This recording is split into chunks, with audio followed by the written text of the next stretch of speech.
Just over a year ago, I launched my campaign for president. When I began, I said the campaign was grounded in my love for our country. Just last week, my mother, a first-generation immigrant, got to vote for her daughter for president. Only in America. I am filled with the gratitude for the outpouring of support we've received from all across our great country.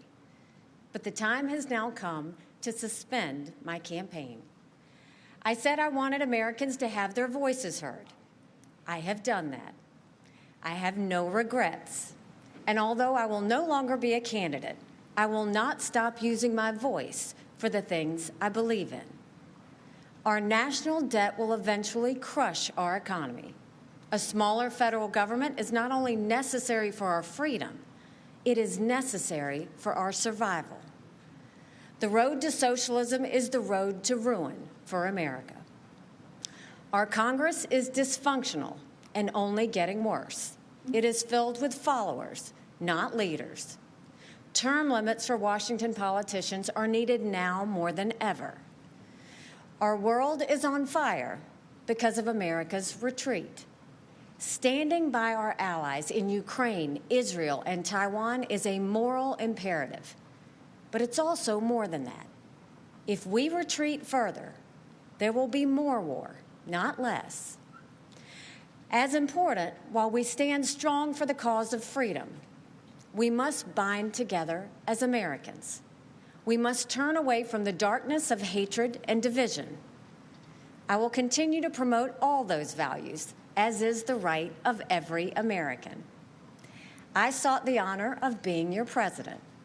But in our great country, being a private citizen is privilege enough in itself. And that's a privilege I very much look forward to enjoying.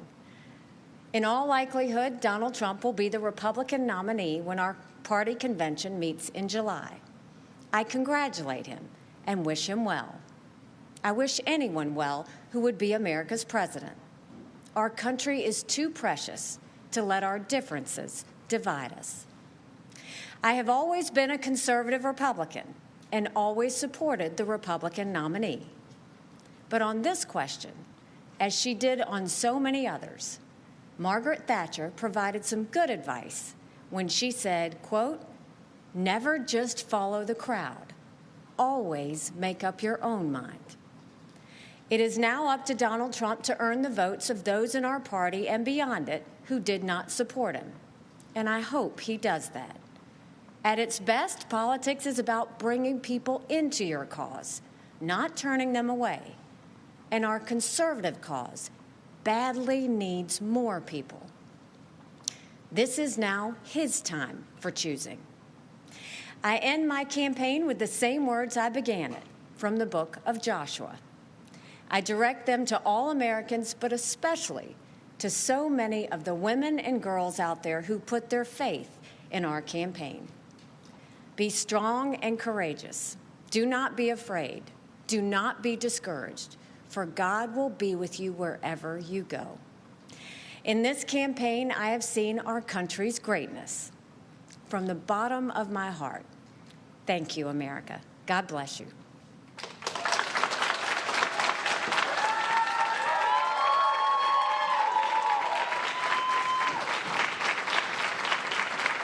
All right, there we heard from Nikki Haley officially suspending her campaign. Going to go back to Robert Costa. We knew that we weren't going to hear an endorsement for President Trump, but I'm curious about what you thought about this speech. I feel like she sort of really underlined her traditional conservative values, small debt, small government, term limits, the regular old boring stuff that we used to hear from conservatives. For Nikki Haley, this was the end of a campaign, but it was not the end of her role in conservative politics nationwide.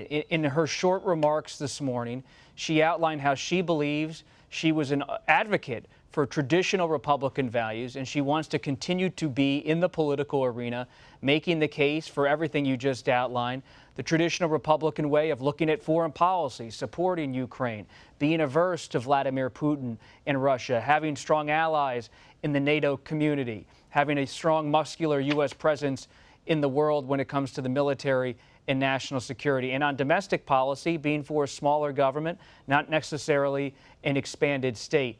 Listen to who she cited in this brief speech. Margaret Thatcher, the former late British Prime Minister, a hero to many conservatives around the world for how she revolutionized the Conservative Party in the United Kingdom.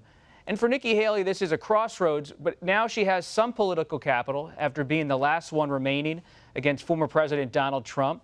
She knows Trump has not reached out to her in any significant way asking for her endorsement, did not mention her in his remarks last night at Mar-a-Lago.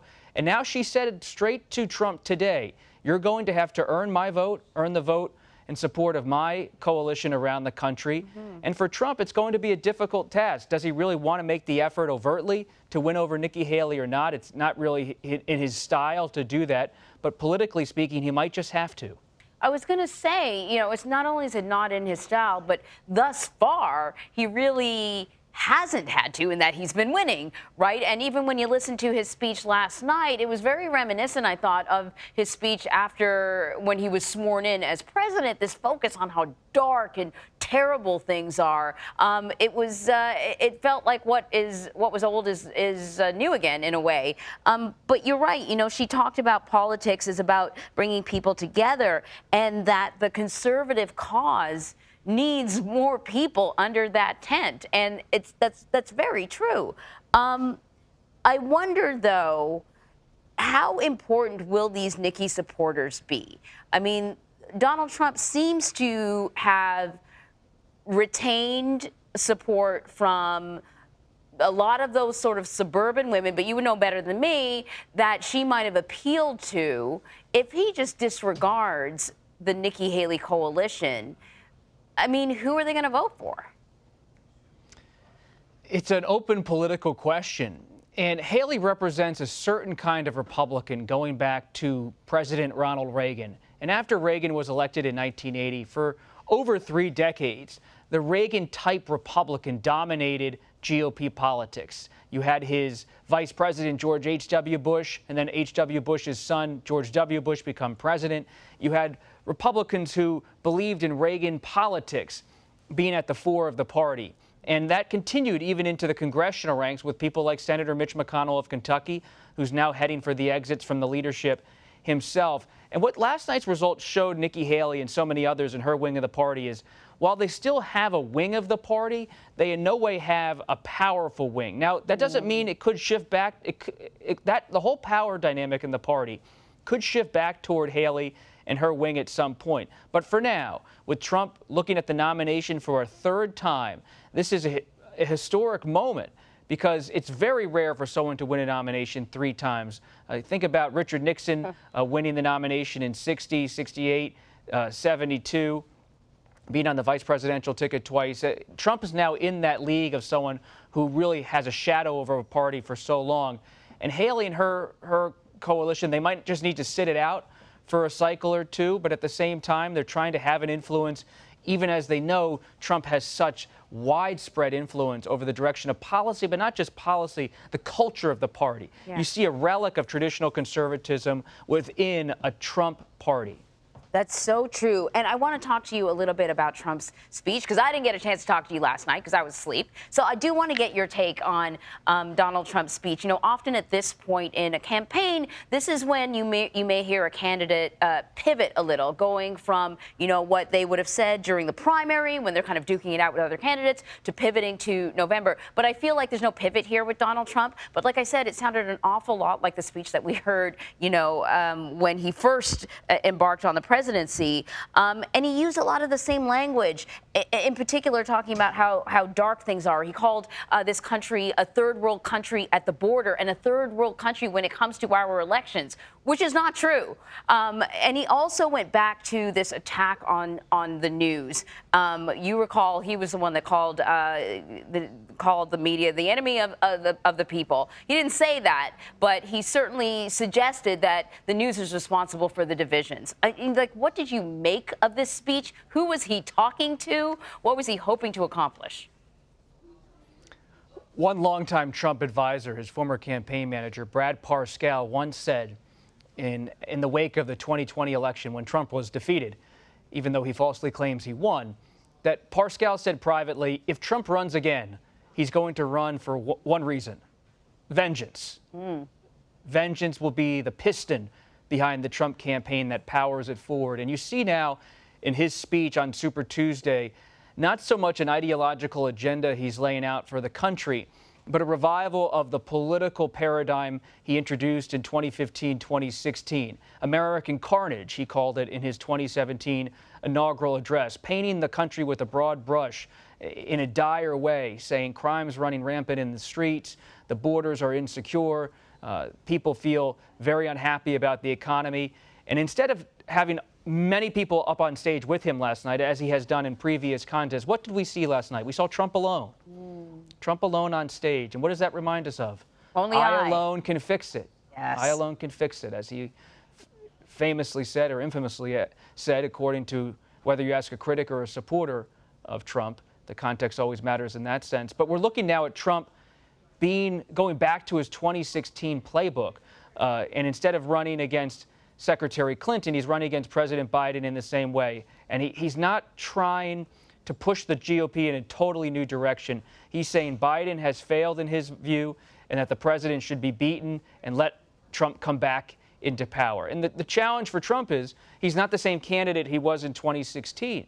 He was a total outsider in 2016. Now he's someone who's already had the presidency.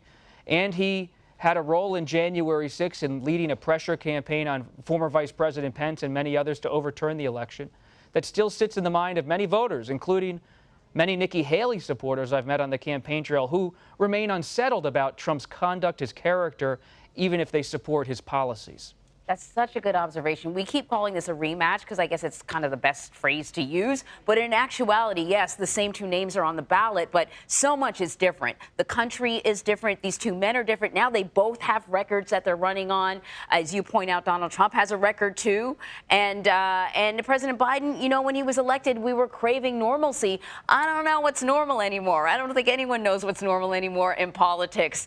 So, Bob, well, I know we're going to be talking a lot between now and November. But thank you so much. Thank you.